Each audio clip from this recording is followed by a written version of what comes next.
Nous sommes dimanche, mesdames et messieurs, en ce début de mois de mars, mois dédié à la femme. Eh bien, je reçois un homme qui, j'espère, défend les droits de la femme. Je reçois une intelligence de mon pays, Freddy Matungulu. Avec lui, nous allons débattre des temps forts de l'actualité de cette semaine. Très heureuse de vous recevoir, monsieur Matungulu. Bonjour, madame. Très heureuse. J'ai posté sur le net que je recevais Freddy Matungulu. Et bien, beaucoup de réactions ont fusé. D'ailleurs, une des premières qui ont fusé, on nous dit que vous êtes un économiste de formation, fonctionnaire à la Banque mondiale, si je me trompe. Alors, pourquoi Freddy Matungulu s'élance en politique? Est-ce que pour réussir dans la vie, Freddy Matungulu, il faut faire la politique en République démocratique du Congo? C'est l'image que vous renvoyez aujourd'hui. Ah oui, bonjour. D'abord, pour commencer, je souhaitais vous remercier pour l'opportunité que vous me donnez de me retrouver devant vous. C'est depuis très longtemps que je vous suis, Freddy Matungulu. J'ai été ici avant de devenir fonctionnaire international. J'ai d'abord été professeur à l'université de Kinshasa, fonctionnaire international ensuite et ministre des Finances. Je suis arrivé au terme de ma carrière internationale, au Fonds monétaire international, par la Banque mondiale. J'ai pris une retraite anticipée depuis un peu plus d'une année maintenant. Et je me sens encore des forces et suffisamment de disponibilité pour me mettre à la disposition de mon pays. Vous avez créé votre propre parti, Congo Nabiso. Tout à fait. Voilà, quel est comment je peux dire, comment on appelle ça, le projet de société de votre parti? Quelle est la différence entre Congo Nabiso et d'autres partis aujourd'hui? Parce qu'on en a tellement des partis politiques en République démocratique du Congo et les Congolais s'y perdent un peu. Oui, oui, si vous tout à demandez fait. aux Congolais d'adhérer à votre parti, comment les attirerez-vous pour venir à Congo Nabiso? C'est ce que je fais depuis que je suis arrivé. Et d'abord, peut-être il faut dire que le parti a été lancé au milieu de l'année passée, 2015 officiellement. Et là, bientôt, on aura une année d'existence en tant que parti politique. En termes de projet de société, je crois que le grand constat que j'ai fait et qui m'a amené finalement à revendiquer et à avoir cette place que j'ai désormais sur la scène politique nationale, c'est le fait que la plupart des partis que nous connaissons dans notre pays, et je crois que je peux le dire, en particulier le parti qui est aujourd'hui au pouvoir, ont toujours tendance à marginaliser la population. Alors qu'il n'y a pas de projet économique, il n'y a pas de projet de société dans quelque pays que ce soit qui puisse réussir sans l'adhésion, sans l'implication profonde des populations du pays. C'est un parti de masse et non un parti élitiste. Non, non, absolument pas. C'est un parti de masse. D'ailleurs, c'est pour cette raison que nous l'appelons Congo Nabiso. Nous avons voulu donner, ce qui est quand même exceptionnel dans le contexte de chez nous, un nom authentiquement congolais à notre parti, pour pouvoir donner ce signal à la population que c'est un parti qui vous appartient et surtout qui appartient à nos populations. Non, non, non, nous, on n'est pas un parti de la majorité au pouvoir. Non, nous sommes pour le moment ancrés dans l'opposition congolaise. Dans la dynamique de l'opposition, je sais. Enfin, disons l'opposition d'une façon générale. Parce que nous épousons notamment les thèmes ou les thèses aujourd'hui qui ne semblent pas avoir beaucoup de place au niveau de la majorité présidentielle et en particulier la question de la préservation de l'intégrité de la constitution de notre pays. On en parlera, mais avant d'entrer dans la rétrospective proprement dite, une toute petite question. C'est vrai que les internautes, l'émission est interactive. On se pose la question, est-ce que Freddy Matungulu a-t-il été révoqué ou a-t-il démissionné du poste qu'il occupait à l'époque comme ministre des Finances? Non, non, je n'ai jamais été révoqué. Bien sûr, il faut rappeler que je suis arrivé ici en 2001 dans un contexte extrêmement difficile. Le pays était dans une situation d'hyperinflation, d'instabilité chronique de la scène politique, plutôt économique du pays, avec une monnaie qui perdait de la valeur pratiquement chaque jour. Et la mission première qui nous avait été assignée à l'époque au niveau du gouvernement, c'était de ramener la sérénité sur les marchés. Et je crois que nous avons réussi cet objectif avec brio, tout le monde le sait. Et si j'ai quitté mes fonctions de ministre de l'économie, finances et budget, ce n'est pas parce que j'avais été révoqué. Je crois que le chef de l'État lui-même, Joseph Kabila, qui est encore en vie, est là pour pouvoir en témoigner. J'ai démissionné, je lui ai rendu ma démission. Est-ce que vous avez échoué ou vous avez réussi? Pourquoi démissionner si ça marchait? En fait, peut-être la démission n'est pas dans notre culture, mais les gens ne comprennent pas. Si ça marchait, pourquoi partir? Non, mais ça marchait. Mais en même temps, sur un certain nombre d'axes, comme je l'ai dit, la stabilisation du cadre macroéconomique, le retour de la sérénité sur les marchés d'échange et également une certaine reprise de l'économie en ce moment-là avec une croissance modeste de 2%, alors que pendant toute la période précédente, notre arrivée au pouvoir, l'économie était en récession permanente. Mais j'avais constaté que sur ce qui est fondamental, la bonne gouvernance, qui était l'un des objectifs fondamentaux de notre action au niveau du gouvernement, nous étions en train de essentiellement perdre certains gains que nous avions réalisés à l'époque. Et c'est sur ces questions que je suis ouvert au chef de l'État. J'ai demandé qu'il puisse me reconfirmer sa confiance pour que je puisse continuer avec les réformes que nous avions engagées à l'époque. Malheureusement, je n'avais pas eu cette reconfirmation de la confiance du chef de l'État. Et c'est pour cette raison que j'ai quitté le gouvernement. Nous ouvrons donc cette rétrospective, mesdames et messieurs, par 2 points de presse, celui du ministre de la Communication, Lambert Mende Omalanga, et celui du président du MLP, Franck Diongo. Plus de détails donc dans ce premier chapitre.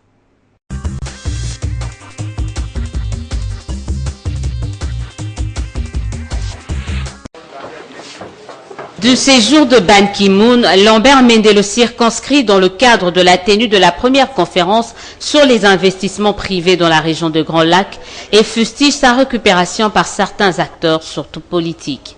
Certains acteurs politiques de notre pays ont vu dans la visite à Kinshasa de M. Ban Ki-moon l'opportunité pour le supplier, toute honte bue, pour les rassurer quant aux élections qui doivent marquer la fin du mandat de notre chef d'État.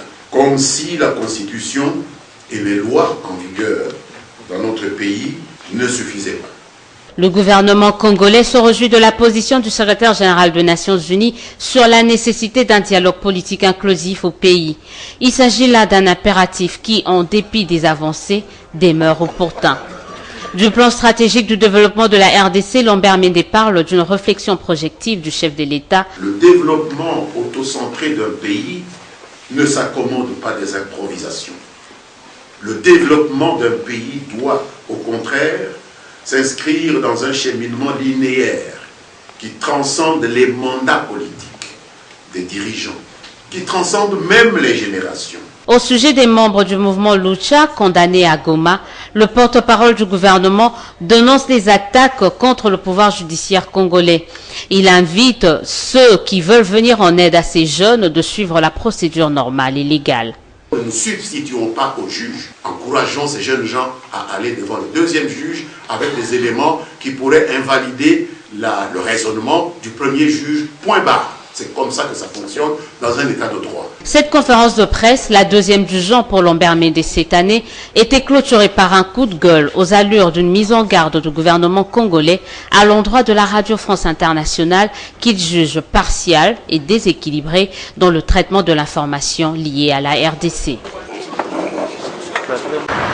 Selon Franck Diongo, le fait que cette offre d'emploi soit parrainée par le BCECO, structure gouvernementale, pose problème. D'où ces coups de gueule. La CENI, nous l'avons attrapé la main dans les sacs. Comment une structure indépendante, dans l'organisation des élections, va faire la passation de marché, appel d'offres, avec une agence parallèle du gouvernement? Le BCECO est une agence parallèle du gouvernement.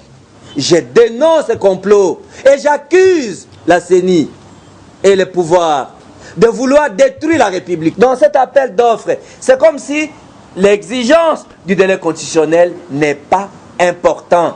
Je demande à la CENI immédiatement de retirer cet appel d'offres, de le reconsidérer et de procéder de toute urgence à l'appel d'offres, soit international restreint, soit de gré à gré, parce que les élections présidentielles doivent avoir lieu dans les délais constitutionnel. Franck Diongo est allé plus loin, jusqu'à déchirer purement et simplement les fameux documents d'offre d'emploi. Bien plus, Franck Diongo dénonce les instructions données à la CENI par le secrétaire général de la MP invalidant les candidats gouverneurs. Il a invité les Congolais à aller à la prière et à la marche organisée par la majorité pour prier et marcher pour la non-tenue du dialogue. Enfin, le président du MLP s'est dit prêt à confronter n'importe qui dans un débat contradictoire autour de cette offre d'emploi et dit pouvoir convoquer à l'Assemblée nationale toute autorité impliquée dans cette affaire d'appel d'offres de la CENI. De la CENI qui est un complot contre le pays.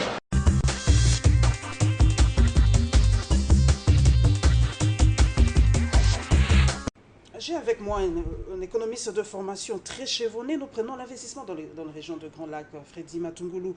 Est-ce que les Grands Lacs, je reviens sur ma question, est-ce que les Grands Lacs rassurent aujourd'hui les investisseurs étrangers? Non, mais je ne pense pas que ce soit le cas. Hein. C'est certainement pas le cas. Et la région de Grands Lacs, d'abord, c'est la République démocratique du Congo. On sait, c'est le pays le plus important. Et nous, aujourd'hui, en tant que pays, nous sommes confrontés à d'énormes difficultés qui font qu'on ne sait pas très très bien, pour utiliser une expression que je crois que tout le monde peut comprendre, dans quelle direction ce pays est en train d'aller. Or, un investissement sur la durée de grande importance, finalement, ne s'installe chez vous que si vous offrez des assurances, des perspectives stables, parce qu'il va falloir que l'investisseur fasse les calculs, évidemment, de rentabilité et puisse être à mesure de retrouver la mise qu'il fait au niveau de l'investissement. Je n'ai malheureusement pas l'impression que, en particulier en ce qui concerne la République démocratique du Congo... Mais les autres pays rassurent, comme le Rwanda, le Burundi, peut-être pas le Burundi, mais l'Ouganda, le Rwanda, ça rassure, on a l'impression. Quand on voit les classements où se classe le Rwanda aujourd'hui, on se demande pourquoi le Rwanda rassure par rapport à la RDC. Pourtant, c'est une région à risque pour tout le monde. Une région à risque. Comment ça avance le Rwanda, pas nous? Mais comme c'est le cas généralement en la matière, hein, vous avez évidemment ce qui se passe au niveau de la région, c'est clair, mais il y a un certain nombre de spécificités liées au développement interne au niveau de chacun des pays concernés. Et je crois que de ce point de vue, bon, on peut considérer qu'il y a un certain nombre de pays où tous les pays ne se retrouvent pas sous la même enseigne, comme on dit. Mais notre préoccupation, je crois, devrait se focaliser au niveau de la République démocratique du Congo. Et là, malheureusement, je crois qu'on est en droit de le constater et on peut le dire très clairement qu'aujourd'hui, les perspectives pour notre pays ne sont pas bonnes en ce qui concerne des investissements de grande taille qui puissent être à mesure de faire la différence au niveau du fonctionnement de l'économie nationale. L'économie va de pair avec la politique. Freddy Matungoulou, est-ce que... Non, c'est vrai que aussi, comparaison n'est pas raison. Est-ce qu'on ne peut pas avoir en Afrique des pouvoirs forts pour sécuriser l'économie et sécuriser l'investisseur? Quand on voit le Rwanda, par exemple, qu'on l'en veuille ou pas, il y a un régime fort, et ben peut-être ça rassure les investisseurs, mais chez nous, la démocratie, avec tous les aléas que l'on a, on a peut-être peur qu'on retombe, peut-être vaut mieux un monopartisme en Afrique. Cela peut rassurer. Non. Bon, mais non, je crois que là, on est en train de prendre un raccourci. Hein. Aujourd'hui, nous sommes en train de parler du Rwanda comme étant un pays... modèle aujourd'hui, classé. Enfin, je ne sais pas. On voit les classements. Non, moi, je ne sais pas. Je ne sais pas s'il faut, on peut parler du Rwanda comme étant un modèle, parce que il y a le présent et il y a l'avenir. Il y a un certain nombre de sous-bassements qui sont importants pour que les résultats que vous réalisez aujourd'hui puissent avoir des chances d'aller au-delà de la personne qui en est aujourd'hui le principal animateur. Nous prenons le cas de la République démocratique du Congo, par exemple. On sait que, il fut un moment, pendant longtemps, où il y avait un minimum de stabilité. L'économie marchait plus ou moins bien à l'époque de Mobutu. Oui, c'est ça. Mais puisque ce pouvoir était fort et que la relève n'avait pas été préparée, personne n'est indispensable. La relève n'avait pas été préparée. Le résultat, c'est que quand cet homme fort s'en va, c'est... Effectivement. Et d'ailleurs, quand on parle de la République démocratique du Congo, c'est peut-être un cas un peu douteux aussi, hein, comme Zaïre. Mais prenez le cas, par exemple, de la Côte d'Ivoire. Pour ceux d'entre nous qui avons eu l'occasion de visiter ce pays, à l'époque où, évidemment, il était sous le contrôle de feu le président Houphouët-Boigny. Mais c'était un modèle, hein, en son genre, sur l'ensemble de la sous-région ouest africaine. Mais puisque c'était aussi, quelque part, un pouvoir fort, qui n'avait pas suffisamment bien préparé la relève, avec un système de gestion qui était en train de frustrer l'opposition. Le résultat, c'est que quand vous êtes parti, c'est le déluge. Et moi, je ne suis pas convaincu qu'aujourd'hui, les résultats que nous obtenons du Rwanda, sauf si des dispositions sont prises pour que cela ne pas à Paul Kagame. Tout à fait. Et je ne vois vraiment pas de raison pourquoi le Rwanda, de ce point de vue, devrait être considéré comme étant un modèle pour la République démocratique du Congo. D'autant plus que dans le cas de la République démocratique du Congo, il ne s'agit pas d'un petit point sur la carte de l'Afrique. Nous avons 2 345 000 km². C'est aussi un handicap, Freddy Matungoulou, notre superficie, beaucoup le disent. Hein. La superficie de la RDC est aussi un handicap parce qu'on n'a pas de route. Mais les routes, madame, les routes, on les construit et toutes ces infrastructures. C'est difficile. pour un Quinois, par exemple, d'aller à Lubumbashi Non, en non, voiture non, aujourd'hui. mais ça c'est la situation que impossible. nous avons aujourd'hui. Mais les routes, les infrastructures routières, ferroviaires et autres, c'est des choses qui se construisent par les humains. Vous savez, quand on parle de la République démocratique du Congo et qu'on nous dit que ce pays est trop vaste, que c'est donc un handicap pour nous, j'ai de la peine à y croire parce que j'ai passé une grande partie de ma vie aux États-Unis. Qui est immense. Et ça, c'est un continent. Pourtant, on est là en face d'un pays dans toute sa diversité qui fonctionne avec la grande superficie ou disons toute l'importance que nous Est-ce que vous connaissons à avez ce jeté pays. un coup d'œil au plan stratégique de développement que le DIRCAP du président de la République a présenté au Chevalier de la Plume? Est-ce que vous avez lu, Non, vous avez absolument une pas. idée de Non, ça? non, je ne sais pas exactement de quoi ça retourne ce plan, mais je voudrais quand même ici exprimer, je dirais, mon étonnement qu'un plan de développement qui nous engage sur 30 ans, je crois qu'ils ont dit, 2030, un plan de développement qui nous engage sur cette période-là n'ait pas été discuté au niveau du gouvernement. Je n'en ai pas entendu parler, et encore moins au niveau du Parlement. Hein, nous sommes en train de parler de la nécessité pour nous de faire les choses sur la longue durée. Et ceci implique qu'on doit sortir un peu de la façon dont on fait les choses aujourd'hui, trop focalisé sur un individu, alors que nous sommes 70-80 millions d'habitants dans ce pays. Si nous voulons faire des choses et avoir la chance de pouvoir durer, les faire dans la durée, eh bien, il faudrait que tout le monde s'implique. Et c'est là, je souhaite ici profiter de l'occasion pour pouvoir rappeler ce que je disais. La philosophie de base de mon pays, de mon parti Congo-Nabisso. C'est celle-là. On doit pouvoir être à mesure de donner la chance à tous les Congolais de s'impliquer quand il s'agit d'actions qui engagent le pays, parce que chacun de nous a un talent quelque part. Et on ne comprend pas qu'un plan de développement qui nous engage sur 30 ans ait été concocté dans les huis clos de 4 murs, on ne sait pas trop où. Et aujourd'hui, qu'on soit en train d'en parler, même pas dans des discussions avec des gens qui sont spécialistes des questions de développement, mais devant la presse et avec devant cette presse le directeur de cabinet du chef de l'État. De notre pays, vous avez dit Congo-Nabisso, mais c'est vrai que dans un pays, il faut des élites pour pousser la majeure partie.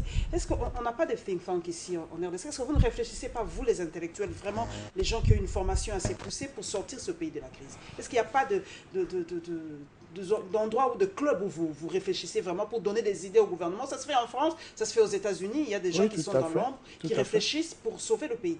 Est-ce qu'il y en a en RDC des think tanks? Bon, je me pose la question. Moi, je pense qu'il y en a. Il y a un certain nombre de think tanks, je crois, dans ce pays, et qui font un travail peut-être qui n'est pas suffisamment mis en exergue. Et en particulier parce que, il se trouve que ce n'est pas de cette façon-là que les politiques fonctionnent chez nous.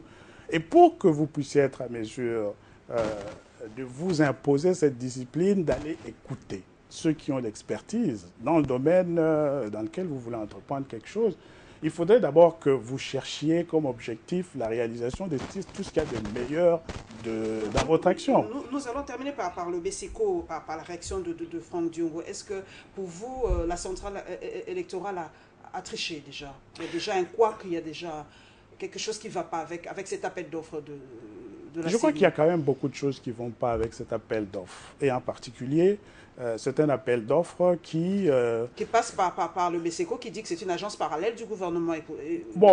Logiquement, c'est le gouvernement qui donne l'argent aussi pour financer les élections. Le plus grand problème que j'ai avec cet appel d'offres, c'est qu'il donne aux prestataires la maison qui serait éventuellement choisie pour pouvoir réaliser cette action, un timing qui va tout à fait en dehors des délais imposés par la Constitution de la République. Et ça, c'est absolument incompréhensible.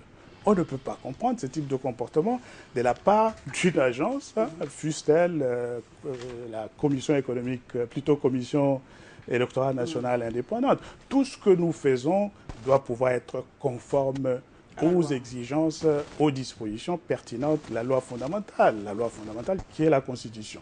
Si aujourd'hui la Commission électorale nationale indépendante estime qu'elle a besoin de plus de ressources, qu'elle a besoin de davantage d'appui logistique, pour que l'élection qu'elle est en train d'organiser se passe dans les limites constitutionnelles.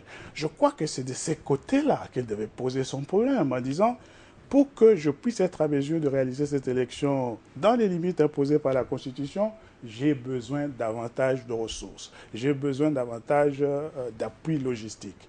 Mais on ne peut pas comprendre qu'une institution de cette nature nous présente un appel d'offres donnant la possibilité à cette maison... Le marché est déjà conclu, au fait.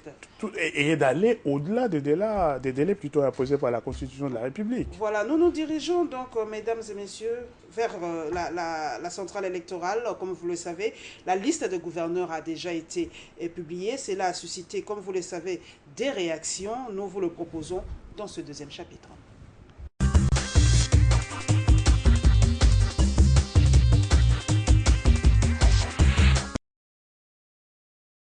Il est 1h22, heure de Kinshasa, lorsque le bureau et la plénière de la CENI sortent de leur réunion pour enfin rendre public d'abord la liste provisoire des candidatures jugées recévables pour l'élection des gouverneurs et vice-gouverneurs des 21 nouvelles provinces. Province de Bazouele, candidat indépendant. Nemoyato Bagebole Jean-Paul, province de l'Équateur.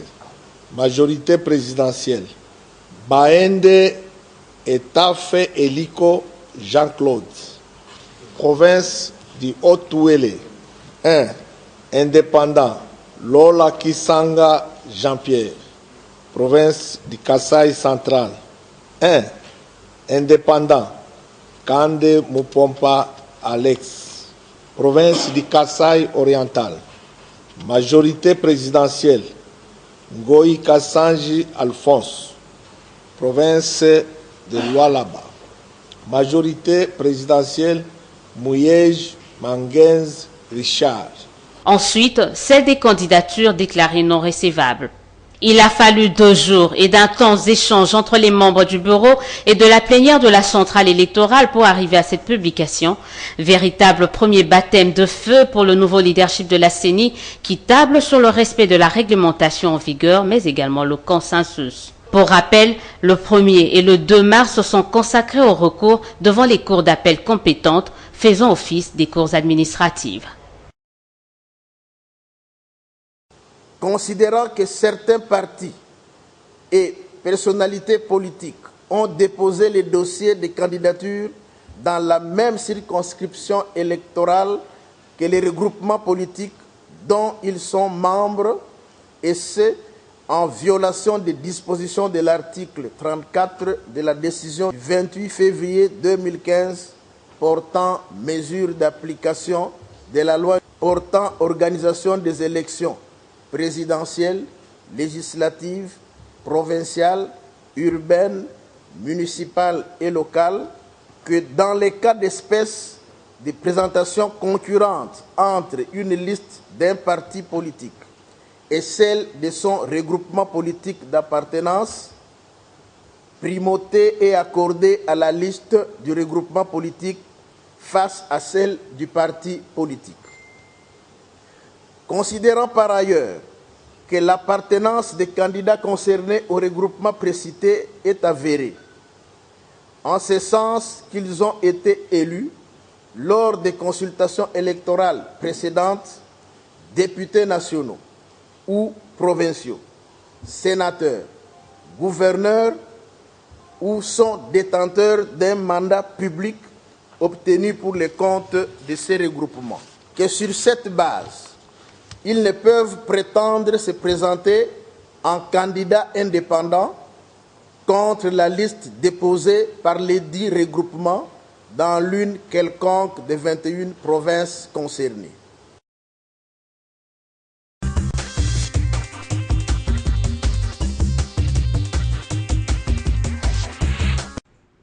Fadima Tungulu, il n'y a plus débat, vous avez suivi la réponse de la centrale électorale. Donc, si un indépendant se présente dans le même regroupement parti politique et tout ça, ben, c'est tout à fait normal qu'on l'invalide.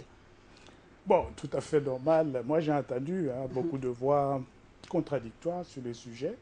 Et je pense que c'est notamment pour éviter tout ça que nous, au niveau de Congo-Nabisso, nous avons dit que ce soit la question de la désignation des commissaires spéciaux, que ce soit maintenant, évidemment, celle qui est d'actualité relative à l'élection des gouverneurs des provinces, nous ne sommes pas partie prenante. Vous n'avez pas présenté des candidats pour absolument cette pas, élection? tout simplement parce que c'est pour nous une autre manœuvre dilatoire tendant à alourdir le processus électoral pour favoriser les glissements. Nous l'avions dit depuis le début. Expliquez un peu pourquoi. Et pourtant, c'est logique, on doit élire les gouverneurs. Les commissaires spéciaux, c'était provisoire. Oui, donc oui, maintenant, on suit le schéma normal pour qu'il y ait des gouverneurs. Mais il y a toute une série d'autres irrégularités au niveau de cette élection des gouverneurs de province. Comme notamment les députés provinciaux qui vont faire cette élection. Si nous avons compris, ils sont totalement illégitimes. C'est pour ça que nous avons dit au niveau de Congo-Bissau, aujourd'hui, pour la République démocratique du Congo, le prioritaire, c'est l'élection présidentielle. Pourquoi et les législatives. Vous donnez l'impression que les autres élections sont moins... Non, absolument pas. De telle sorte que... Parce qu'il faut savoir faire la politique de ses moyens. En tant que République, je crois que nous avons vécu pendant les dernières années avec des parlementaires qui n'étaient pas élus ou qui l'avaient été depuis très très longtemps, notamment au niveau du Sénat. Et donc, aujourd'hui, nous ne pensons pas à Congo-Bissau que cette affaire, l'élection des gouverneurs, soit la priorité. Tout le monde se plaint au niveau du gouvernement. On a dit qu'il n'y a pas suffisamment de moyens pour faire quoi que ce soit. Et on s'étonne qu'en plus du fait que nous n'avons pas de moyens en termes financiers, alors que nous n'avons pas de moyens en temps non plus, étant donné que nous sommes déjà maintenant au mois de mars, que nous puissions passer le temps à ressortir des dossiers, finalement, qui n'ont pas d'implication fondamentale sur la marche à venir de ce pays. Donc, nous avons dit qu'on mette de côté cette mascarade, qu'on se focalise sur l'essentiel, pour que demain, avec le nouveau président qui sera élu, éventuellement on puisse revenir et qu'on reprenne tous ces dossiers qui sont en ce moment-là pendant, de façon telle que nous fassions une certaine unanimité autour d'un président qui sera élu, qui pourra alors poser les problèmes à toute légitimité et demander à la nation congolaise la disponibilité et l'implication. C'est vrai que l'opposition est plurielle, Freddy Matungu. Vous avez levé l'option de boycotter ces élections des gouverneurs. Et est-ce que c'est un point de vue partagé par d'autres partis politiques de l'opposition? Parce qu'on sait que beaucoup ont présenté leur poulain pour ces élections. Mais pourquoi vous n'avez toujours pas une idée commune dans l'opposition congolaise? Chacun part de... Pourquoi pas? Madame, il est impossible d'avoir l'unanimité sur tous les fronts et sur tous les dossiers. Quelle que soit la bonne volonté, évidemment. Mais y a-t-il quelque chose qui vous unisse dans l'opposition? Oui, aujourd'hui, je crois, ce qui est important au niveau de l'opposition, et j'en suis évidemment fier, pour ceux d'entre nous, surtout, qui avions lancé, alerté la nation depuis plus d'une année maintenant, on peut même dire depuis 2 ans, sur la question de la nécessité pour le pays de tout mettre en œuvre pour que l'intégrité de la Constitution puisse être préservée.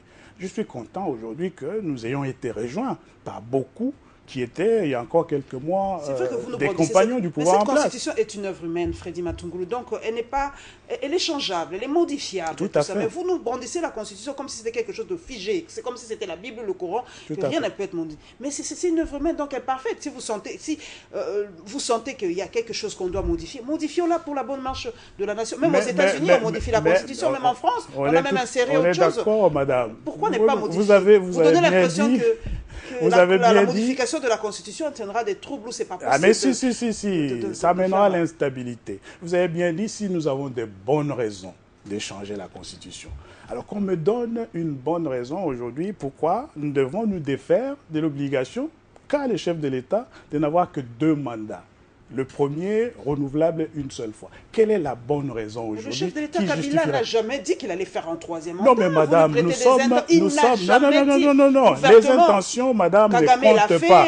Non, mais oui, Kagame... Les autres l'ont fait. Nous prenons des exemples puisqu'on ne vit pas dans un monde clos, Freddy Matungu. Mais notre chef de l'État n'a jamais dit qu'il allait faire un 3e mandat. Officiellement, il n'a jamais dit. Il n'a jamais dit, mais il n'a jamais fait travailler son gouvernement de façon telle que nous puissions avoir cette élection. Et en la matière, ce qui est plus important, ce n'est pas ce que le chef d'État dit ou ne dit pas. Ce qui est important, c'est ce que son gouvernement fait. Mais le Premier ministre l'a dit, il y a chute de cours de matières premières, on n'a pas d'argent. Madame, et là, en la matière, nous sommes à quelques mois de la fin de ce mandat. Ce gouvernement ne semble pas avoir travaillé, n'a jamais travaillé pour préparer comme il se devait cette élection. Donc qu'on ne nous dise pas que le chef de l'État n'a pas dit.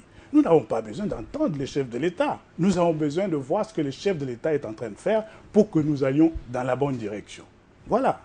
Mais vous comprenez quand même le Premier ministre quand il dit qu'on n'a pas d'argent. Vous avez été ministre des Finances, vous connaissez réellement les finances réelles de la République démocratique du Congo. Vous voulez parler des finances de la République démocratique du Congo? Oui, parlons-en, parce que les gens ne comprennent pas. Dans un pays où 95% des exportations minières que nous faisons ne sont pas suivies par le fisc, et ça, c'est des données qui sont disponibles. C'est des données qui sont disponibles dans un pays où ceux qui sont au pouvoir sont en train de s'enrichir de façon, on le voit. Je dirais pas... enrichissement illicite. Hein. On le voit clairement. Qu'on ne nous parle pas des finances publiques aujourd'hui, madame. Parce qu'il y a du tout là-dedans, à boire et à manger. Ce n'est pas ça qui explique aujourd'hui que nous puissions être incapables en tant que pays de gérer notre élection. Ce n'est pas ça. On le sait très très bien. En plus du fait que le système des finances publiques est gangréné par une corruption omniprésente, il y a le fait qu'au niveau de la communauté internationale, nous en sommes convaincus, si nous travaillons de façon résolue, impliquée, pour réaliser ces défis, d'avoir cette élection en décembre de cette année, on pourra être à mesure de mobiliser les ressources nécessaires, y compris au niveau du gouvernement. Vous voulez qu'on lance des audits, madame, est-ce que vous demandez qu'on envoie des audits, aller voir ce qui est en train de se passer au niveau de tous ces ministères qui ont en charge la gestion des finances de l'État? Ça sera terrible. Hein.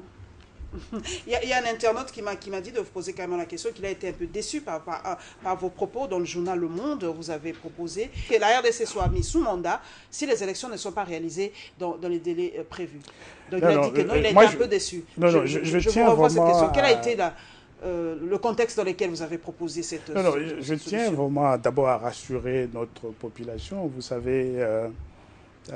moi, je suis de ceux qui pensent que nous avons dans ce pays, en termes d'expertise, si l'on parle de ceux qui sont à l'intérieur et de tous ces Congolais qui sont éparpillés à travers le monde, nous avons un stock de compétences, selon vous? Ce qu'il faut pour pouvoir nous prendre véritablement en charge et donner une nouvelle physionomie à ce pays. Donc je serai le dernier à proposer, comme dernier ressort, ou première proposition, que ce pays puisse être dirigé par un étranger. Il faut bien lire l'article que j'avais publié dans le journal Le Monde. Et puis, bon, permettez-moi quand même aussi de dire que cet article a été publié en février de l'année passée. Okay. Plus d'une année plus tard, aujourd'hui, à la date de mars qui m'amène ici, dans vos studios. À l'époque... nous avions pensé que c'était important que nous commencions déjà à réfléchir à éventuellement ce qui pourrait se passer si le gouvernement n'était pas à mesure de pouvoir s'acquitter de ses obligations en matière, s'agissant de l'organisation de l'élection présidentielle. La première option que j'avais proposée, c'était que nous puissions nous accorder, nous rassembler autour d'un compatriote. Je l'ai dit, lisez bien l'article. Qu'on se retrouve autour d'un compatriote neutre dont on reconnaîtrait les valeurs d'intégrité et d'attachement aux principes démocratiques. Parce que pour moi, c'est vraiment important, comme sous-bassement essentiel de la conduite de la nation. C'était ça la première option. Et c'est seulement au cas où il y aurait une situation de pourrissement avancé, avec des perturbations sociales impliquant éventuellement, sociopolitiques, impliquant éventuellement l'intervention des troupes étrangères, comme c'était le cas en Bosnie. C'est de ça que j'étais en train de parler. C'est dans des circonstances tout à fait exceptionnelles qu'on peut éventuellement envisager cette possibilité. Est-ce que le ciel nous tombera sur la tête, Freddy Matungulu? Quel scénario envisagez-vous s'il n'y a pas élection? Madame, le ciel nous est déjà tombé sur la tête. Mais oui, mais vous n'avez qu'à circuler dans la ville ici, où nous vivons tous. Je suis revenu au pays depuis le mois d'octobre et je me rappelle avoir suivi sur Internet, un combattant du DPS vivant ici à Kinshasa qui disait mais si ce n'est pas l'enfer ici où nous sommes, mais ce sera où? Mais nous sommes en enfer ici. On n'a pas d'électricité, on n'a pas d'eau, on a à peine de route dans cette ville de Kinshasa. Mais vous attendez que ce ciel nous tombe sur la tête combien de fois pour que nous puissions en prendre conscience? On est déjà là. Et moi, je suis convaincu que si nous allons au-delà de décembre de cette année, sans qu'on ait eu cette élection présidentielle, ce que nous avons vu jusque-là ne représentera rien du tout par rapport à ce qui nous attend. C'est très, très sérieux. Il ne faut pas que les gens, comme je l'entends malheureusement, prennent cette histoire à la légère. Le ciel nous est déjà tombé dessus depuis plusieurs années. Demandez au commun des mortels, ici, dans cette ville de Kinshasa, et sur toute l'étendue du territoire national. Ok. Nous poursuivons, nous prenons ce condensé, mesdames et messieurs, qui est consacré au dialogue, les églises de réveil qui sensibilisent par rapport à la réussite de ce dernier, et Vital Kamerhe qui veut mettre plus l'accent sur l'Est, un dialogue spécifique selon lui, rien que pour l'Est de la République. Suivons.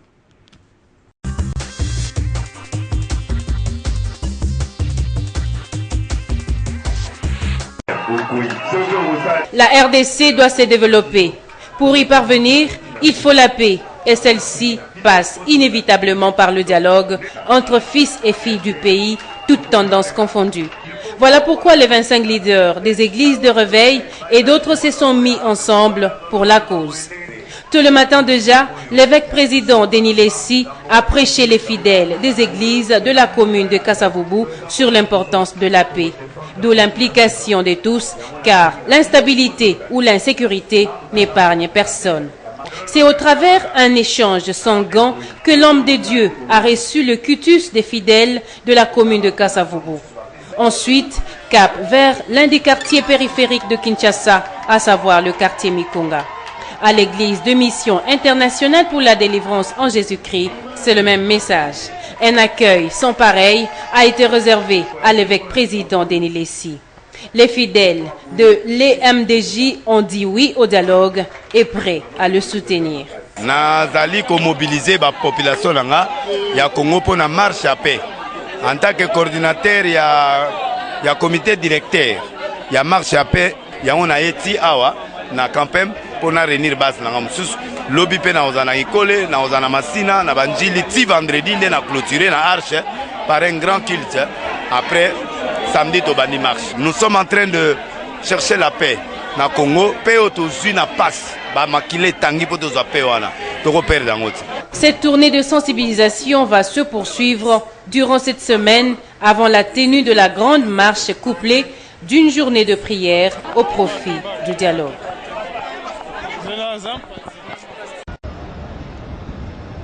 Vital Kamerhe chez Léon Kengo à Dondo. Il ne s'agit nullement du dialogue politique inclusif, même si la démarche du président national de l'UNC y ressemble un tout petit peu. En sa qualité de notable du Nord Kivu, l'ancien speaker de la Chambre basse du Parlement était à la tête d'une forte délégation des représentants des communautés Nandé et Hutu. Un plaidoyer à l'endroit du président du Sénat en vue de son implication dans la résolution définitive de l'insécurité récurrente dans la partie est du pays. Nous avons dit au président du Sénat qu'il faut prendre les mesures maintenant. Gouverner, c'est prévoir. Il y a un génocide qui est en train de se préparer dans le Grand Nord. Il ne faut pas que nous attendions que cela arrive pour commencer à courir derrière les événements qui deviendront à ce moment-là irréversibles. C'est maintenant qu'il faut agir et nous nous sommes posé la question de savoir où est passé l'État congolais. On tue à quelques mètres de la police à Miriki. On se pose la question de la présence de nos forces armées sur le terrain. Est-ce qu'elles sont correctement prises en charge? Est-ce qu'elles ont reçu une mission particulière aussi de la protection de la population? La même question se pose en ce qui concerne la MONUSCO. Léon Kengo Adondo a promis à son tour de s'investir afin d'impliquer d'autres autorités du pays, à l'instar du Premier ministre, de quoi réjouir Vital Kamerhe. Le président du Sénat nous a réservé une suite qui nous a satisfait parce qu'il a dit « nous sommes le Sénat ».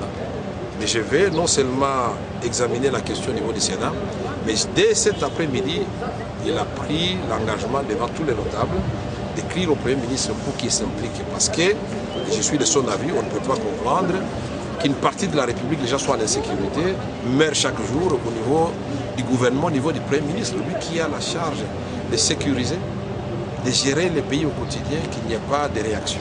L'initiative s'inscrit dans le cadre de la consolidation des liens entre différentes communautés au pays.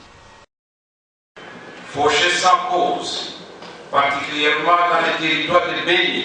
Quand le président national de l'UNC, Vital Kamerhe, appelle à la tenue d'un dialogue, les matières et les formats ressemblent à ceci. L'objet est clair. Il s'agit bien d'un dialogue qui doit concerner uniquement les tueries qui se passent dans le nord-est de la République. Pour Jolino Makelele, dialogue made in Kamerhe ou pas, c'est au chef de l'État de les convoquer.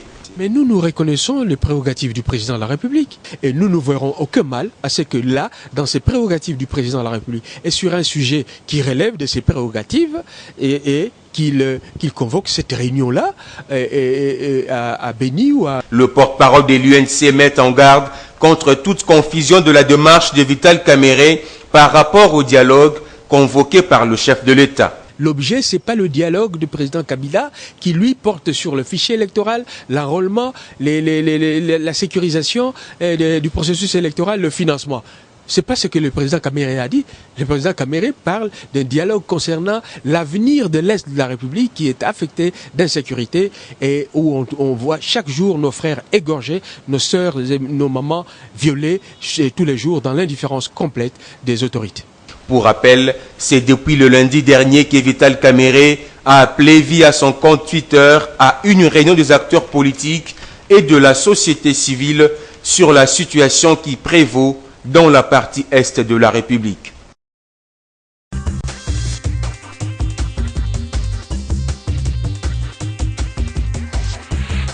Freddy Matungoulou, question courte, réponse courte. Pour ou contre le dialogue? Contre le dialogue tel que convoqué par le président de la République, pour la simple raison que, très certainement, moi je peux vous le dire, je ne sais pas encore très exactement ce que ce dialogue est en train de rechercher. Le contenu est là, parler du processus électoral. Non, le contenu n'est pas là. Il faut qu'on a déjà circoncis, le chef de l'État a circoncis, il a dit on va parler du processus électoral qui fait défaut. Le processus électoral, madame, c'est un agenda qui peut avoir 10 000 contenus. On a besoin d'être très spécifique et en la matière, quand il s'agit de ces processus électoraux, ce que nous voulons entendre parler du côté du chef de l'État, c'est qu'il nous dise qu'il n'est pas candidat, qu'il le dise clairement. Mais pourquoi le dira-t-il? Mais si, il doit le dire. Non, mais écoutez, madame, non. La Constitution est claire. Vous savez, madame, madame, pourquoi il a à le dire? Non, madame, soyons clairs. Pourquoi il doit le dire? Aujourd'hui, Barack Obama ne mais le dit simplement, pas, on sait qu'Obama part. Mais en attendant, les États-Unis fonctionnent tout à fait normalement, y compris au niveau de la préparation des élections. Le président n'a pas besoin de le dire si les choses se passent bien. Mais les choses ne se passent pas bien, et en particulier, même dans le camp présidentiel. On le sait, personne ne peut bouger aujourd'hui tant que le président n'aura pas indiqué sa position sur cette question. Tout le monde le sait. Donc c'est important que le président de la République le dise. En matière, d'une façon générale, vous savez, de fonctionnement des institutions. S'il est dit, qu'est-ce que ça aura comme conséquence? Je vais venir à cette question. En matière de fonctionnement des institutions, nous savons que la meilleure façon de ne rien faire, c'est de convoquer un dialogue ou de mettre en place une commission de réflexion. On le sait. Vous ne voulez pas trouver de solution à un problème donné et surtout, mais oui. Mais quelle est la différence entre ce dialogue, le énième, et n'importe quelle commission qu'on mettrait en place pour réfléchir sur les questions relatives à la gestion du processus électoral? Oui, nous savons tous aujourd'hui, madame, il ne faut pas qu'on se voile la face, comme on dit, que si le président de la République indique aujourd'hui clairement qu'il ne se représentera pas, il y aura peut-être guerre des dauphins maintenant. Oh, mais ça, c'est leur problème. Et je sais que le président saura gérer ces dauphins. Ce n'est pas notre problème. Mais ce que nous savons, c'est que si le président se déclare, aujourd'hui, il y aura une dynamique nouvelle dans la préparation de cette élection. Et je crois que c'est une obligation importante pour lui de le faire. Il faut qu'il le fasse. Freddy Matungoulou, est-ce que c'est le rôle de l'Église d'inciter ou d'appeler le peuple à soutenir le dialogue? C'est le rôle des églises? Bon, les églises, aussi, on peut dire, des institutions qui ont la liberté d'exister à partir du moment où elles rencontrent... Mais les églises ne doivent pas se confiner dans la parole de Dieu à partir du moment où elles, dans la politique. à partir du moment où elles rencontrent les exigences légales en la matière. Et je crois que nous vivons quand même dans un contexte où la liberté d'expression, d'association doit être préservée. Si vous prenez librement la décision de suivre l'ESI et éventuellement de suivre ses enseignements, mais ça, c'est une décision qui vous revient. Ce que nous ne souhaiterions pas, c'est que l'État puisse financer ces groupes pour qu'on mette en avant le point de vue du gouvernement. C'est ça que, personnellement, et également au niveau de notre parti, comme on a dit, que nous n'acceptons pas. Mais que les gens aillent librement se retrouver avec ces fameux chefs religieux pour un agenda ou un autre. Je crois que ça relève de leur... liberté d'association, d'expression. Moi, personnellement, je n'y vois pas d'inconvénient. Par rapport à l'Est, vous avez suivi la démarche de Vital Kamerhe qui veut un dialogue spécifiquement pour l'Est de la République. Mais aujourd'hui, est-ce que cet Est-là ne devient pas aussi une épine dans le pied de toute les RDC? Puisqu'aujourd'hui, quand on pose la question pourquoi on n'a pas organisé les élections, non, c'était pour sauver l'Est de la République. Qu'est-ce qui ne va pas? Tout l'argent part à l'Est de la République. On ne comprend pas ces violences récurrentes, comme l'a si bien dit Élisée Odia du groupe Journalistes en Action. Qu'est-ce qui se passe à l'Est de la République? Est-ce que vous avez une idée? Pourquoi l'Ouest ne s'embrasse-t-il pas autant que l'Est de la République? Non, mais d'abord, moi, je souhaitais profiter de l'occasion pour vraiment dire tous mes encouragements à tous nos compatriotes de l'Est de la République qui souffrent tant et qui se sentent délaissés, abandonnés par le reste de la République. Nous sommes des enfants, des filles et des fils d'un seul et même pays. Et nous devons souffrir autant de ce qui se passe à l'Est de la République que les compatriotes qui y vivent. Qui ne finissent jamais. Maintenant, j'en arrive à ces violences qui n'en finissent jamais. Et pour opposer justement le problème de la responsabilité au niveau du gouvernement. Nous avons un gouvernement qui est en place. Et dans le cas d'espèce, à des services de sécurité, dont on dit qu'ils sont particulièrement excellents quand il s'agit de traquer les politiciens, mais qui sont manifestement incapables de nous donner la paix et la tranquillité que nous recherchons à l'Est de la République. Les gens doivent être responsables. Vous n'allez pas au gouvernement, madame, je l'ai dit à plusieurs reprises, simplement pour vous contenter du salaire qu'on vous donne à la fin de chaque mois. Et il est les plus réguliers, qu'il s'agisse de ceux qui sont dans l'administration publique que de ceux qui sont au niveau de l'armée. Le salaire est régulier. Mais alors qu'on nous donne aussi une stabilité, une sérénité régulière à l'Est de la République. Nous n'avons pas besoin, je pense, à mon avis, d'un dialogue pour ça. Il y a des responsables, aussi bien au niveau de l'administration centralisée que dans les provinces, qui ont été stationnés pour pouvoir œuvrer au retour de la paix et de la tranquillité à l'Est de la République. Mais ce dialogue est peut-être aussi important par rapport à... Pour mettre aussi autour d'une table tous les ressortissants de là, les politiques et tout ça, pour qu'on essaie de trouver le ver qui ronge l'Est de la RDC. On ne connaît pas le ver qui ronge, que celui qui est responsable nous dise qu'il ne sait pas ce qui se passe. Mais si vous êtes incapable de nous dire ce qui se passe à l'Est de la République et que vous êtes le responsable numéro 1 chargé des questions sécuritaires relatives à cette province ou au niveau central, mais vous en tirez les conséquences. Ce que nous ne pouvons pas continuer à accepter dans ce pays, c'est qu'il y ait des responsables qui sont désignés, nommés et qui sont payés régulièrement chaque mois et qui ne font pas leur travail. Ils nous reviennent constamment pour nous dire à l'Est de la République, on ne peut pas trouver de solution, il faut un dialogue. Au niveau de l'organisation de l'élection présidentielle, il y a toute une série de contraintes. Mais messieurs, si vous n'êtes pas à mesure de vous occuper de vos obligations, démissionnez. C'est aussi simple que ça. Vous le savez bien que... Mais non, il faut justement... Non, madame, il faut justement que cela revienne progressivement dans notre culture. Autrement, je l'ai dit dans une interview dernièrement avec Radio Okapi, on se retrouve dans la posture de ce que moi j'appelle le cycliste frustré ou abusé, qui pédale constamment et qui n'avance jamais.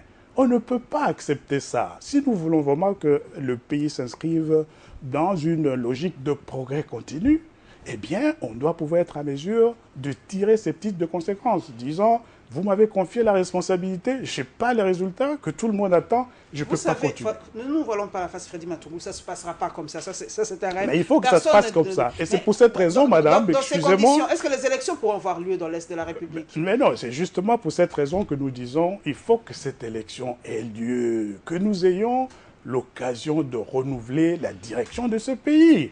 Parce que la fatalité dans la misère, ce n'est pas une fatalité pour ce pays. Un pays qui regorge, on a dit, d'intellectuels et d'une population dont on sait apprécier les niveaux d'ingéniosité. Nous ne méritons pas d'être dans la situation dans laquelle nous sommes aujourd'hui.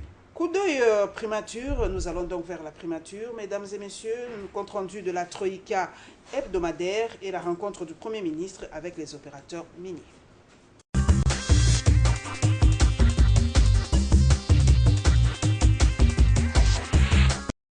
Sur le plan politique, Son Excellence, Monsieur le Premier ministre, a rappelé que la CENI poursuit son programme, disons son calendrier en ce qui concerne l'élection des gouverneurs et des vice-gouverneurs dans les provinces démembrées, mais également il a informé les membres de la Troïka de la visite que Son Excellence, Monsieur le Président de la République, a effectuée au Congo-Brazzaville.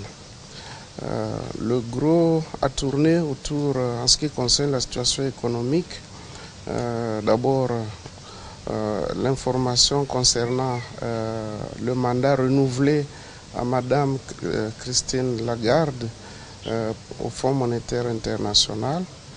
Et sur le plan interne, il s'observe que la situation économique demande que le gouvernement puisse rapidement mettre en œuvre les 28 mesures urgentes en vue de prévenir les dérapages que connaissent déjà plusieurs pays de la région. Son Excellence, Monsieur le Premier ministre, a demandé que nous puissions redoubler d'efforts pour justement prévenir ce genre de situation. C'est ainsi qu'abordant la question des finances publiques, il a été demandé que des efforts supplémentaires soient fournis, surtout au niveau des régies financières, mais également des entreprises d'État et des entreprises transformées en sociétés commerciales, ainsi que des établissements publics. Le gouvernement de la RDC prend au sérieux la conjoncture économique internationale et ses répercussions dans le pays africain, notamment la baisse des cours de principales matières premières d'exportation, cadre de la République démocratique du Congo. Les conséquences sont entre autres les ralentissements des entreprises minières et cela a des conséquences directes sur leurs importations, mais aussi sur leur rémunération des travailleurs.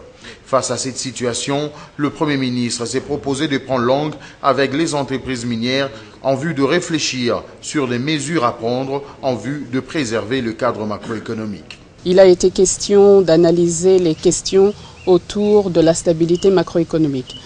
Donc les miniers ont renforcé leur engagement vis-à-vis du gouvernement. Les miniers ont rassuré leur rapport à toute initiative du gouvernement. Et nous nous engageons donc à contribuer à toutes les mesures qui seront prises, évidemment, après une concertation beaucoup plus poussée et dans les détails. Les mesures seront analysées par un comité ad hoc qui sera mis en place, avec le ministère des Finances, le ministère des Mines, de l'Économie et la Chambre des Mines de la FEC. La rencontre de ce mardi est à circonscrire dans le cadre de la collaboration permanente minier-gouvernement en général et la primature en particulier.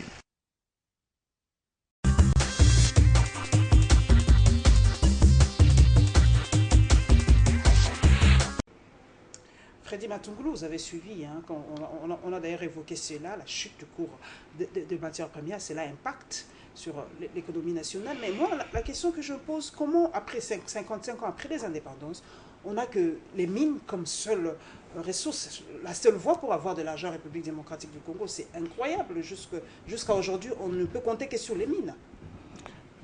Bon, mais madame, je crois que vous posez évidemment une interrogation, vous soulevez une interrogation qui est très, très, pertinente. Nous sommes bien en droit de nous poser la question de savoir pourquoi 55 ans après l'indépendance de ce pays, c'est encore et rien que le mine que nous avons comme secteur qui fonctionne. Mais quand on regarde la façon dont nous nous comportons au niveau de la mise en place des institutions, du respect de la loi, de l'établissement de l'état de droit, de la lutte contre la corruption, on ne devrait pas s'étonner que ceci puisse être le cas. Parce que dans ces secteurs fondamentaux qui sont importants pour qu'on ait un cadre qui permette le développement d'une économie florissante. À travers les mines, on pouvait faire exploser autre chose. Mais avec bien l'argent sûr. ici de mines, on pouvait faire prospérer l'agriculture, faire prospérer les NTIC, faire prospérer autre chose. Et pourtant, on a l'impression qu'avec l'argent de mines... Bon, on pouvait renforcer les infrastructures. Voilà, mais je crois que c'est pas, important quand même que nous sachions que finalement, l'exploitation de tous ces grands secteurs qui sont gâtés dans notre pays implique surtout requiert plutôt une grande implication du secteur privé. Partout où vous allez dans le monde, où vous avez des économies qui fonctionnent véritablement, il y a un certain nombre de rôles, je crois, qui reviennent à l'État. La mise en place des infrastructures économiques, sociales, nous assurer que nous avons une situation énergétique qui puisse tenir une économie de forte croissance. Il y a les institutions qu'il faut mettre en place, un système judiciaire qui marche, un environnement général qui soit favorable à l'initiative. Mais au-delà, quand il s'agit d'avoir des investissements sur la longue durée, basés sur une rentabilité plus ou moins bonne, et donc la possibilité d'avoir des emplois et des opportunités de revenus sur la longue durée également pour nos populations, il faut absolument que les secteurs privés s'impliquent. Il faudrait que nous puissions nous comporter en pays responsable, mature. Et je crois que ça, c'est un point sur lequel on n'insistera jamais assez. Revenons dans l'histoire. Est-ce qu'à votre époque, Freddy Matungulu, il y avait la Troïka quand vous étiez ministre des Finances? Non, à l'époque, nous avions ce que nous appelions la Commission économique et financière du gouvernement, qui comprenait plus ou moins les grands ministères dont on parle aujourd'hui comme faisant partie de la Troïka.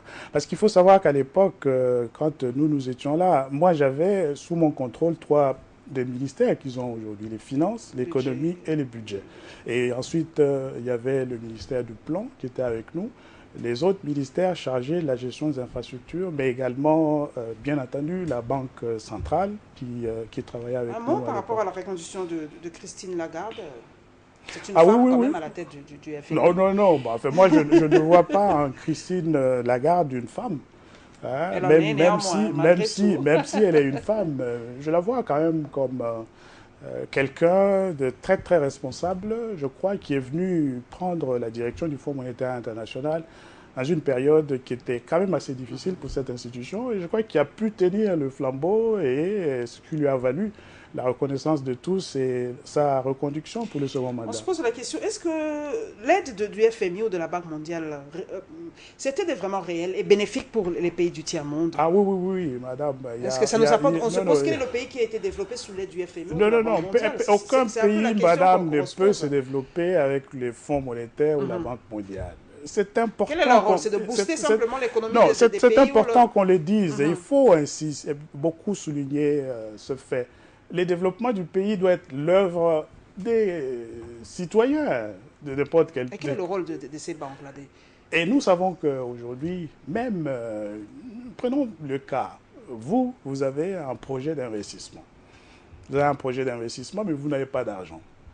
Les banques sont là pour pouvoir mettre les ressources à votre disposition, puisque vous avez l'ingéniosité, vous pouvez faire fonctionner de façon très très rentable une activité économique. Vous allez auprès d'une banque qui met des ressources à votre disposition et que vous allez être amené à rembourser. C'est un peu la même chose avec le Fonds monétaire international. En tant qu'institution multilatérale, dont pratiquement tous les pays du monde sont membres, c'est une institution qui met des ressources à votre disposition, mais vous apporte un plus en termes d'assistance technique si vous en avez besoin. Le Fonds monétaire aide par exemple la France ou les États-Unis avant de chuter? On a l'impression que le FMI c'est pour les pays du tiers. Non, pas du tout. Ça aide la France, les États-Unis, le Japon. Mais c'est ce que je suis en train de dire. Il y a plusieurs types de rapports entre le Fonds monétaire et les pays membres. Et dans le cas de la France ou même des États-Unis, il y a ce que nous appelons les consultations au titre de l'article 4 des occasions qui mettent les techniciens du Fonds monétaire face à ceux des pays concernés, y compris les plus développés, pour parler des politiques menées par le gouvernement des pays concernés, avoir des avis échangés. Et je crois que, comme c'est généralement le cas, de part et d'autre, on arrive souvent à trouver un compromis. Et si les conseils sont suivis, même dans le cas des pays comme la France, parce que vous avez cité ce pays, il n'y a vraiment pas de raison pour qu'un tel échange technique ne puisse pas être bénéfique. Voilà, quelques temps forts de l'actualité de la semaine, mesdames et messieurs, dans ce condensé. La réaction de Georges Kapiamba par rapport à l'affaire Lucha, le culte économique qui a eu lieu ce samedi, et la marche des avocats.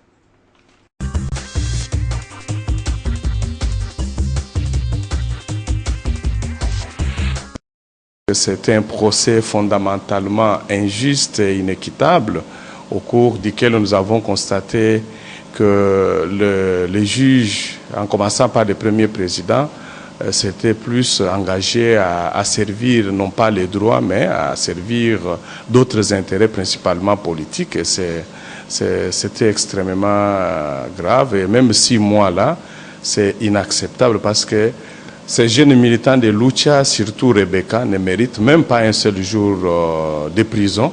Ils n'ont rien fait de contraire à la loi congolaise pour qu'ils puissent mériter cela. Voilà pourquoi nous allons ensemble avec eux continuer la lutte pour qu'ils sortent de cet endroit, c'est-à-dire de la prison.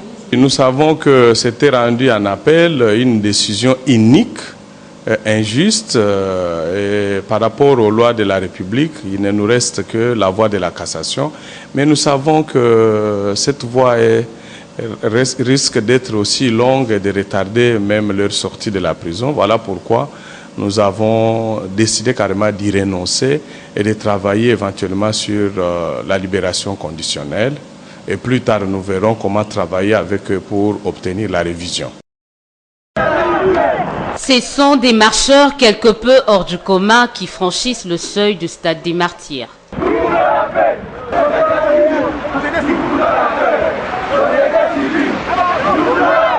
Représentants de la société civile, fidèles de différentes confessions religieuses, ne vont pas hésiter à prendre d'assaut ce lieu prévu pour le dédicace de la nation congolaise à Dieu.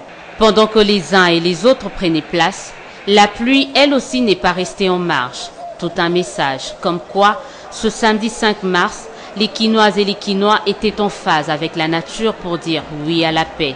Pour preuve, cette averse ne va entamer en rien la motivation et la détermination de ces Congolais épris de paix, de témoigner leur attachement à la paix et à sa préservation à tout prix.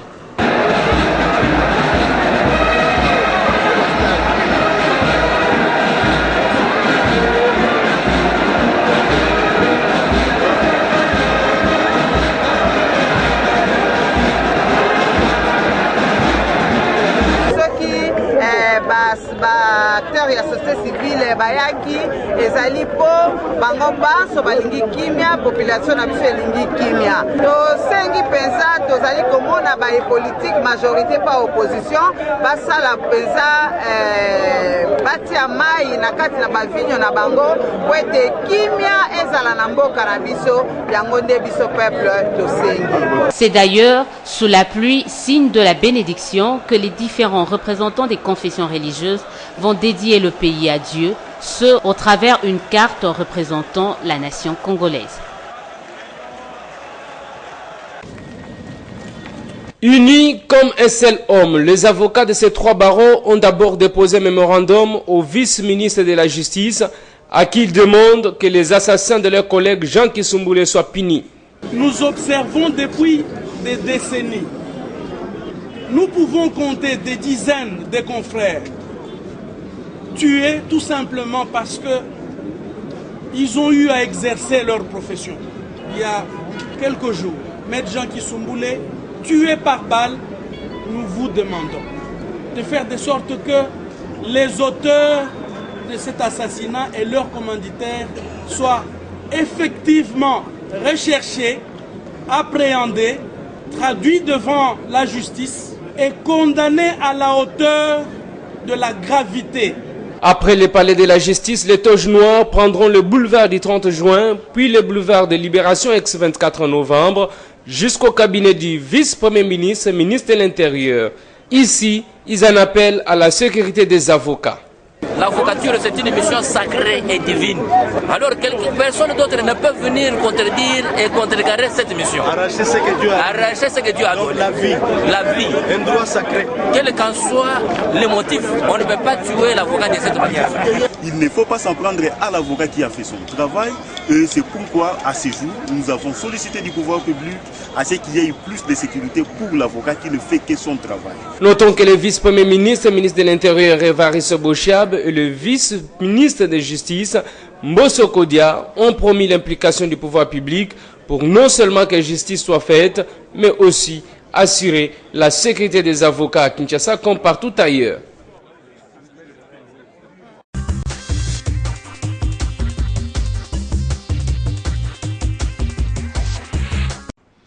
Nous sommes en train d'atterrir, Freddy Matungulu, un mot par rapport au procès Lucha qui s'est tenu à Goma. D'abord, sur l'ensemble de la question de la Lucha, je dois dire que je suis vraiment, je dirais même les mots me manquent. La façon dont notre jeunesse est en train d'être traitée. Nous savons, on le dit, on l'a dit à plusieurs reprises, la jeunesse, c'est l'avenir de notre pays. Et je crois qu'il ne s'agit pas là... Si cette jeunesse est incivique aussi, non, mais dans le cas d'espèce, il s'agit justement d'une jeunesse plutôt responsable. On le sait. Une jeunesse responsable qui se préoccupe des développements actuels dans notre pays et dont tout le monde sait que le pays ne va pas, ils ne vont pas dans la bonne direction. Alors, quoi de plus normal que des jeunes qui se préoccupent de cette situation puissent prendre l'initiative de faire part de leurs préoccupations à l'autorité. Je crois que c'est comme ça qu'il faut comprendre la démarche de ces jeunes. Nous, on est déjà suffisamment avancés en âge. Ces jeunes, ils ont entre 20 et 25 ans. n'a que 22 ans. Voilà.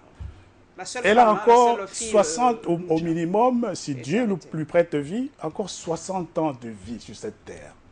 Et elle sait que c'est la République démocratique du Congo qui est son pays. C'est dans ce pays qu'elle va vivre. Ne lui demandez pas de déjà commencer à penser à l'exil. Et elle veut vivre ici. Et elle souhaite que les perspectives de notre pays soient clarifiées pour que, quand elle aura fini les études, elle puisse se retrouver dans un environnement où il y a des emplois qui se créent. Et je crois que c'est de cette façon qu'il faut lire la démarche des enfants. Et moi, personnellement, je suis choqué par la façon dont ces enfants de la Lucha ont été traités. Par rapport à la prière écuménique, doit-on dédier le dialogue à Dieu, dédier la RDC à Dieu? Doit-on prier pour le dialogue, au fait? Bon, madame, moi je suis de ceux qui pensent que Dieu nous a déjà créés, nous a dotés d'intelligence, de sens de l'initiative et de sens de discernement, pour que nous puissions faire, en ce qui concerne la République démocratique du Congo, que ce pays soit le paradis qu'il doit être. Nous avons ces responsabilités devant nous. Dieu nous a déjà créés. On ne va pas aller demander encore à Dieu de nous dire, après qu'il nous ait créés et nous ait dotés de toutes ces potentialités, qu'est-ce que nous devons faire face à nos propres responsabilités? Je pense que les choses sont très très claires et faciles. Il y a un méli-mélo pour vous avec la religion, le pays, la gestion? Non, enfin, pas nécessairement. Moi, je crois que nous devons faire simple, comme on dit. Vous êtes un gouvernement, vous êtes, dans le cas du président de la République, élu pour 5 ans, vous avez un programme d'action ou un programme de gouvernement que vous avez présenté à la nation, exécutez le programme. Là où vous avez des difficultés, bon, vous allez dire, écoutez, j'ai essayé de faire de mon mieux, peut-être avec un peu moins de bonheur que je l'aurais souhaité. Voilà, je suis arrivé au terme de mon mandat, que quelqu'un d'autre revienne, prendre ma position, avec la fraîcheur du nouveau venu, pour peut-être revoir l'alternance ce qui est pas signe de bonne gouvernance. Moi, enfin, l'alternance est importante, madame, parce que chez nous... En Afrique, en tout cas, non. Non. Pas, hein. Mais non, il y a moyen d'être africain et aussi viser mieux que la médiocrité. Ça, c'est très, très important. Même en Afrique, il y a un certain nombre de pays qui se débrouillent très, très bien. En particulier ceux qui ont choisi de fonctionner dans le contexte d'institutions démocratiques où la bonne gouvernance n'est pas juste un slogan, où l'état des droits, évidemment, est la pratique, et on peut en citer un certain nombre. Cette habitude, malheureusement souvent vue chez nous, de dire, écoutez, c'est l'Afrique, et donc il faut que ce soit pire qu'ailleurs. Moi, je ne l'accepte pas. Non, il faut quand même une démocratie à l'africaine. Avec nos propres réalités, comme on dit le chef. Mais qu'est-ce que... Non. Un chef qui ne fait pas... Non, madame. Non. Il faut savoir... Non, il faut savoir faire la part des choses. Même dans nos sociétés traditionnelles, un chef qui ne savait pas protéger les siens n'avait jamais été vénéré. On le sait. Dans les traditions africaines d'ici, si vous êtes incapable de vous occuper de vos responsabilités, il n'y a pas de raison pour qu'on puisse vous vénérer. Prenez le cas d'une famille. Vous avez un papa, vous avez une maman et vous avez des enfants. Si le père est incapable de subvenir aux besoins de la famille, si le père est incapable de guider les enfants, de diriger la famille, mais ça va éclater dans le sein même de la famille. La même chose en ce qui concerne un État. C'est deux choses l'une. Nous allons terminer par ce sujet qui fait vraiment beaucoup parler de lui, ce sujet-là. C'est bien, il s'agit de l'émergence. Comme j'ai un économiste avec nous, allons essayer de comprendre un peu c'est quoi l'émergence. Suivant.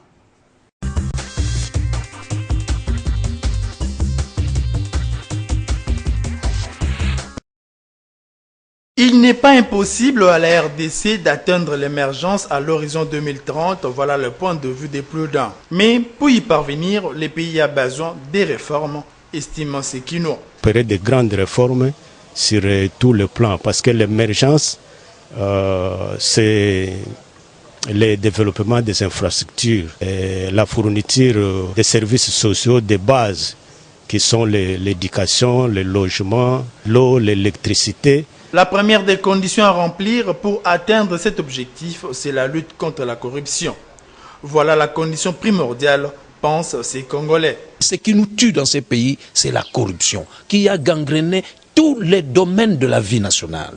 La première condition de l'émergence, c'est la lutte contre les antivaleurs, contre principalement la corruption et la concussion qui gangrènent toutes. Pour cet analyste, le pays est déjà sur cette lancée, vu la politique et les stratégies mises en place par les chefs de l'État. Déjà les 5 chantiers, au départ, la révolution de la modernité, et aujourd'hui qui se voit renforcée par le plan stratégique de développement que les chefs de l'État viennent de mettre à la disposition du pays, la RDC sera bel et bien un pays émergent à l'horizon 2030. Réforme ou pas, seule l'unité des politiques et leur lutte au profit de l'intérêt général pourront déterminer les devenirs de la RDC, estiment ces Congolais. Ça deviendra impossible à quel moment?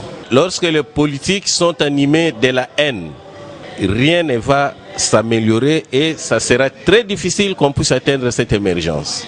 Un Congo émergent, c'est les soucis de tous. Autant le pays a besoin des hommes intègres et à probité morale avérée pour son développement.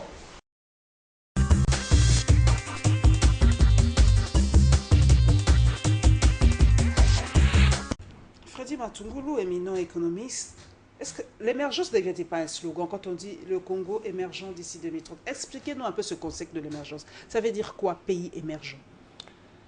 Scientifiquement, sans tenir compte des... Oui. J'ai vraiment besoin d'un avis scientifique. Pour dire quels sont les critères d'un pays émergent? Comment devenir émergent? C'est un concept qui a été lancé, je pense, en 1981 par un économiste de la Banque mondiale.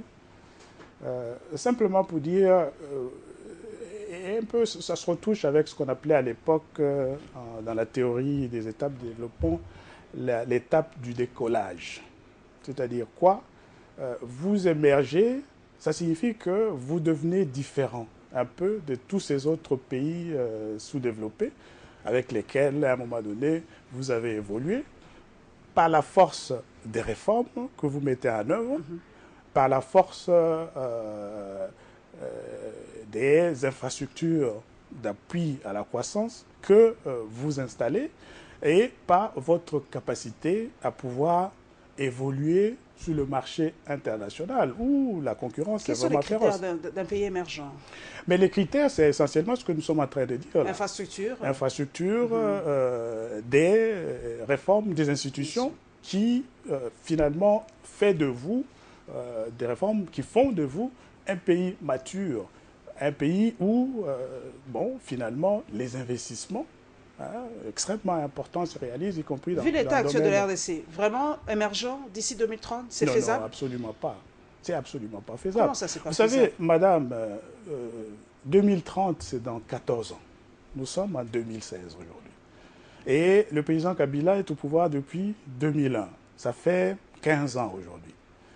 Est-ce que vous voyez, dans la même période, avec le même type de gestion gangrénée, comme l'interlocuteur de tout à l'heure l'a dit, par la corruption, les laisser aller généraliser dans la gestion des affaires de l'État, vous voyez notre pays faire le type de bond spectaculaire qu'implique l'émergence, avec des institutions qui fonctionnent, avec une gouvernance qui sanctionne, avec des infrastructures de qualité, telles que vous les voyez dans les pays émergents que nous connaissons.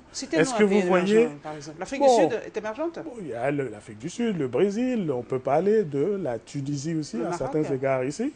Donc, il y a un certain nombre de choses avec la façon dont nous fonctionnons aujourd'hui que nous sommes incapables de réaliser pendant les 14 prochaines années. Congo, pays émergent d'ici 2030, ce n'est qu'un slogan creux. Moi, je crois que dans les circonstances actuelles, c'est un slogan.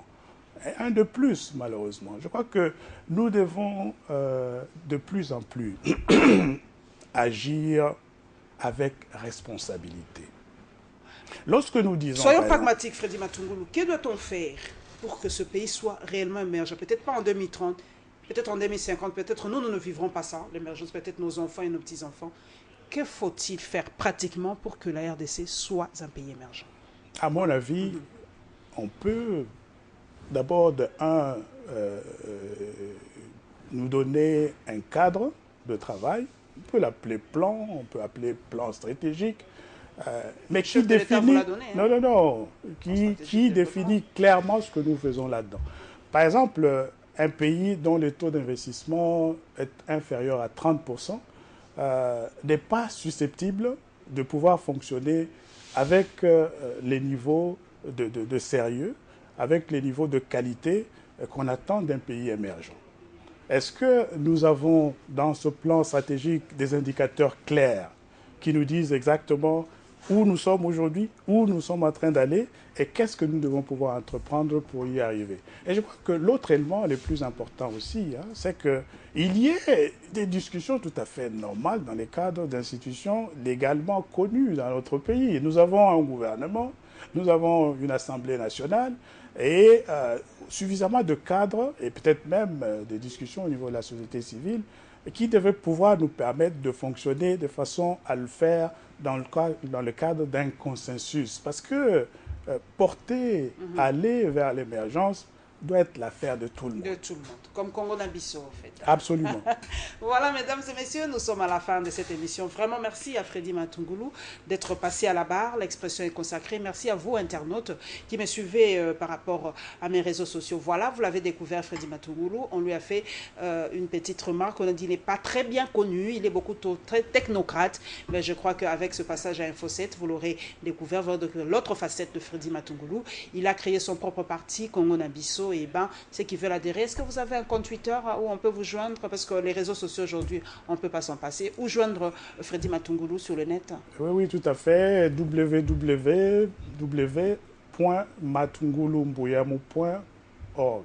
Voilà, vous avez l'adresse www.matungulumbuyamo.org. Là, vous pouvez le joindre facilement. Merci à vous tous, mesdames et messieurs. Et nous nous retrouverons avec le même plaisir le dimanche prochain. Inch'Allah. Merci beaucoup, madame. Merci beaucoup. Merci.